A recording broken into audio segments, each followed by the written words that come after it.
അതുകൊണ്ടല്ലേ യഹ്യാ നബി അലൈഹിസ്സലാം ജീവിതത്തിൽ ആകെ ഒരൊറ്റ തവണയാണ് വയറ് നിറച്ച് ഭക്ഷണം കഴിച്ചത്, പിന്നെ കഴിച്ചിട്ടില്ല.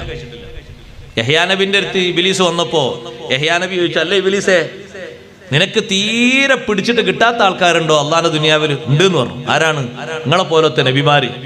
ഒരു നിലക്കും കിട്ടൂല, എന്നാലും നീ ഒന്ന് ശ്രമിക്കൂന്ന് വെച്ചപ്പോ ഇബ്ലീസ് പറഞ്ഞു, ഞാൻ ശ്രമിക്കും, ഞാൻ ശ്രമിക്കും, നിങ്ങളെ കിട്ടുമെന്ന്. പലപ്പോഴും ഞാൻ അങ്ങനെ നോക്കും, പക്ഷെ കിട്ടൂല. എത്ര കറക്കിയാലും നിങ്ങളെ കിട്ടൂല. നിങ്ങൾ അള്ളാഹുവിന്റെ പ്രത്യേകക്കാരല്ലേ. യഹ്യാ നബി അലൈഹി സ്വലാം ചോദിച്ചു, എന്നെ നീ നോക്കിയിട്ടുണ്ടോ കിട്ടാൻ? ഒരിക്കൽ നോക്കിയിട്ടുണ്ട്. ഒരിക്കൽ. അതെപ്പോഴാ? അപ്പൊ യഹ്യാ നബി അലൈഹി സ്വലാമിനോട് പറഞ്ഞു, നിങ്ങൾ കഴിഞ്ഞ മാസം നിങ്ങൾ അടുത്ത ഒരാളെ വീട്ടിൽ, ഒരു ബന്ധുവിന്റെ വീട്ടിൽ ഒരു സദ്യക്ക് പോയില്ലേ ഭക്ഷണം കഴിക്കാൻ? ആ പോയി. നല്ല രുചികരമായ ഭക്ഷണം, പതിവിൽ കവിഞ്ഞ് കുറച്ചുകൂടി നിങ്ങൾ ഭക്ഷിച്ചില്ലേ? ആ ഭക്ഷിച്ചു. അന്ന് നിങ്ങൾ എഴുന്നേൽക്കാൻ കുറച്ച് വൈകിയില്ലേ സുബഹിന്റെ മുമ്പ്? ആ അതന്നെ. അത് നിങ്ങൾ നോക്കി, ഫുള്ള് കിട്ടിയില്ല, കുറച്ചേ കിട്ടിയതുള്ളൂ. കുറച്ചുകൂടി നിങ്ങളെ ഭക്ഷിപ്പിക്കാനായിരുന്നു എന്റെ ശ്രമം, പക്ഷെ നിങ്ങൾ നിർത്തി. നിങ്ങൾ നിർത്തിയപ്പോ ആ നിർത്തിയതിനനുസരിച്ചാണ് അവിടെ എഴുന്നേറ്റത്. സാധാരണ നിങ്ങൾ 4 മണിക്ക് എഴുന്നേൽക്കുന്ന നിങ്ങൾ അന്ന് വൈകി, 4:30 തഹജ്ജുദ് കിട്ടിയിട്ടുണ്ട്, പക്ഷെ അന്ന് വൈകി. അങ്ങനെ അന്ന് നീയാണല്ലേ വൈകിപ്പിച്ചത്? ആ അതെ.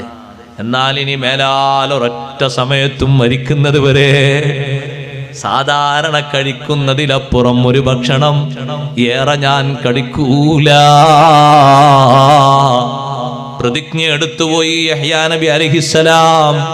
ഇനി ഒരിക്കലും ഏറെ ഭക്ഷണം കഴിക്കുന്ന പ്രശ്നമല്ല. എന്റെ നിസ്കാരം നീ കുറച്ച് പിന്തിച്ചു അല്ലേ? അപ്പോഴാണ് ഇബ്ലീസ് പറയുന്നത്, നിങ്ങളെ പോലത്തെ ആളുകൾക്ക് വാല് പറഞ്ഞു കൊടുത്താൽ മനുഷ്യന്മാരൊക്കെ നന്നായി പോകും. അതുകൊണ്ട് ആർക്കും ഇനി ഉപദേശിക്കുന്ന പ്രശ്നമില്ല, എല്ലാവർക്കും ഉപദേശം പറഞ്ഞു കൊടുക്കുന്ന ശൈലി ഞാൻ നിർത്തി. ഞാനൊരു കാര്യം പറഞ്ഞപ്പോഴേക്ക് നിങ്ങൾ ഇത്ര പെട്ടെന്ന് പ്രതിജ്ഞ എടുത്താൽ പിന്നെ എന്റെ കൂടെ നിൽക്കുന്ന ആളുകൾ പലരും പോകൂലേ? അവന്റെ ദുർബോധനം ചെറുതല്ല സഹോദരങ്ങളെ. ഖുർആനിൽ 2 സൂറത്തില്ലേ, മുഅവ്വിദത്തീൻ എന്ന 2 സൂറത്ത്.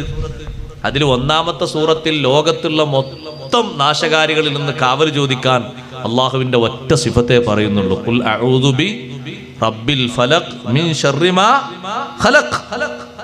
അള്ളാഹു സൃഷ്ടിച്ച, പടച്ചു വെച്ച എല്ലാ സൃഷ്ടികളുടെയും കെടുതിയിൽ നിന്ന് അള്ളാഹുവേ നിന്നോട് കാവൽ ചോദിക്കുന്നു. ഒറ്റ വിശേഷണം പറഞ്ഞിട്ട്. നേരെ താഴെ ഒരു സൂറത്തുണ്ട്, സൂറത്തുൻ നാസ്.